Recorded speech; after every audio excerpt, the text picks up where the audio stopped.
ನಮಸ್ಕಾರ. ಕೆಪಿ ನ್ಯೂಸ್ನ ದಿನಕ್ಕೊಂದು ಸುದ್ದಿಯಲ್ಲಿ ಸ್ವಾಗತ. ನಾನು ನಿಮ್ಮ ಪೂಜಾ ಎಸ್ಪಿ. ಇನ್ನು ಇದರ ವಿಶೇಷ ಏನಪ್ಪಾ ಅಂತಂದ್ರೆ, ಭಾಲ್ಕಿ ತಾಲೂಕಿನ ಶಂಷಾಪುರವಾಡಿ ಗ್ರಾಮದಲ್ಲಿ ಭವಾನಿ ಮಾತೆಯ ಅದ್ಭುತವಾದ ಮಂದಿರ ಇದೆ. ಇದು ಪುರಾತನ ಕಾಲದಿಂದ ಈ ದೇವಿಯ ಮಂದಿರ ಇದ್ದು ಸಾಕಷ್ಟು ಪವಾಡಗಳು ಕೂಡ ಇಲ್ಲಿ ನಡೆಯುತ್ತೆ ನೋಡಿ. ಇದು ದರ್ಶನ ಮಾತ್ರದಿಂದನೇ ನಿಂತಿರುವಂತಹ ಎಲ್ಲ ಕೆಲಸ ಕಾರ್ಯಗಳು ನಡೆಯುತ್ತೆ.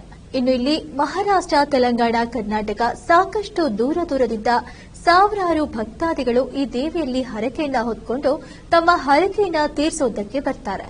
ಇನ್ನು ಅಂತಹ ಅದ್ಭುತ ಸ್ಥಾನ ಪುಣ್ಯಕ್ಷೇತ್ರ ಇದಾಗಿದೆ.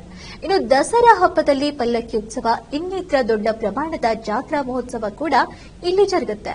ಇನ್ನು ಇವತ್ತು ಸಹ ಹರಕೆ ಹೊತ್ತಂತಹ ಭಕ್ತರಾದ ಪ್ರಕಾಶ್ ಹನುಮಂತರಾವ್ ಬೆಳ್ಕಟ್ಟಿ ಅವರು ತಮ್ಮ ಕುಟುಂಬದೊಂದಿಗೆ ಹರಕೆಯನ್ನ ತೀರ್ಸಕ್ಕೆ ಬಂದಿದ್ದಾರೆ ಅಂತ ಹೇಳಲಾಗ್ತಿದೆ. ಇನ್ನು ಜೊತೆಗೆ ಮಹಾಪ್ರಸಾದ ವಿತರಣೆ ಕೂಡ ಇಲ್ಲಿ ನಡೀತಾ ಇದೆ. ಹೀಗೆ ದಿನಾಲೂ ಭಕ್ತರೊಬ್ಬರು ಬರ್ತಾನೆ ಇರ್ತಾರೆ. ಇನ್ನು ದೇವಿಯ ಶಕ್ತಿ ಪವಾಡಗಳು ತಾವುಗಳು ಇಲ್ಲಿ ಕಾಣಬಹುದು ಅಂತ ಗ್ರಾಮದ ಪ್ರಮುಖರಾದ ಗ್ರಾಮಸ್ಥರೊಬ್ಬರು ಮಾಹಿತಿಯನ್ನ ನೀಡಿದ್ರು. ಇನ್ನು ಈ ಸಂದರ್ಭದಲ್ಲಿ ನರೇಂದ್ರ, ವೆಂಕಟ್, ವಿಶ್ವನಾಥ್ ಬೆಳ್ಗಟ್ಟೆ, ಧರ್ಮರಾಜ್ ಕೋಲಿ, ಯುವರಾಜ್ ಕೋಲಿ, ಅಜಯ್ ಚಿಲ್ಲರ್ಗಿ, ನಾಗಶೆಟ್ಟಿ ಧರಂಪುರ್, ಗ್ರಾಮ ಪಂಚಾಯತ್ ಸದಸ್ಯರಾದ ರವೀಂದ್ರ ಕುಮಾರ್ ರಾಗ, ಸುಧಾಮ ಕಮಲಾಕರ್, ರಾಹುಲ್, ಆಕಾಶ್, ವಿಜಯ್ ಕುಮಾರ್ ಇನ್ನಿತರು ಗ್ರಾಮಸ್ಥರು ಈ ಸಂದರ್ಭದಲ್ಲಿ ಉಪಸ್ಥಿತರಿದ್ದರು. ಜೊತೆಗೆ ಭಕ್ತರಾದ ಧರ್ಮರಾಜ್ ಪ್ರಕಾಶ್ ಬೆಳ್ಕಟ್ಟೆ ಅವರು ಕುಟುಂಬದ ವತಿಯಿಂದ ಗ್ರಾಮದ ಪ್ರಮುಖರಿಗೆ ಸನ್ಮಾನಿಸಲಾಯಿತು. ಇನ್ನು ದೇವಿಯ ಚಮತ್ಕಾರಗಳು, ಪವಾಡಗಳು ಕಾಣಬೇಕಿದ್ರೆ ಈ ಒಂದು ಪುಣ್ಯ ಕ್ಷೇತ್ರಕ್ಕೆ ಭೇಟಿಯನ್ನ ಕೊಟ್ಟು ದೇವಿಯ ದರ್ಶನವನ್ನ ಪಡೆಯಿರಿ ಅಂತ ಹೇಳಿದ್ರು.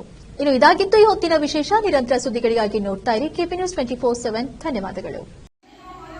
ಸರ್, ನಾನು ಕಲ್ಗಾಂವ್ ಗ್ರಾಮ ಪಂಚಾಯತಿ ಶಂಷಾಪುರವಾಡಿ ಗ್ರಾಮ ಪಂಚಾಯತ್ ಸದಸ್ಯನಿದ್ದೀನಿ. ಇದು ಭವಾನಿ ಮಂದಿರ. ಇದು ಬಹಳ ಪುರಾತನ ಕಾಲದಿಂದ ಭವಾನಿ ಮಂದಿರ ಇದೆ. ನಾವು ಹುಟ್ಟಿನಕಿಲ್ಲ ಮೊದಲೇ ಹಿಡಿದು ಭವಾನಿ ಮಂದಿರ ಇದೆ. ಇಲ್ಲಿ ಬಹಳ ಪವಾಡ ಬಹಳ ನಮ್ಮಲ್ಲಿ ಭಕ್ತಾದಿಗಳು ಬರ್ತಾರೆ. ಇಲ್ಲಿ ವರ್ಷಕ್ಕೆ ದಸರಾ ಇದು ಹುಣ್ಣಿಮೆ ಟೈಮಿಂಗ್ ನಮ್ಮಲ್ಲಿ ಇಲ್ಲಿ ಪಾಲ್ಕಿ ನಡೀತದ.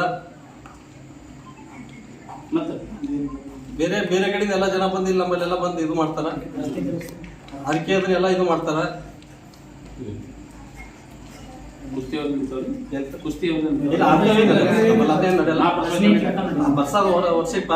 ಬಹಳ ಐತೆ. ನಮ್ಮ ಹೆಸರು ರವೀಂದ್ರ ಕುಮಾರ್ ರಾಗ ಅಂತ ಹೇಳಿ. ವರ್ಷಕ್ಕೆ ದಾಸೋಹ ಬಹಳ ನಡೀತದೆ ಸರ್ ನಮ್ಮಲ್ಲಿ.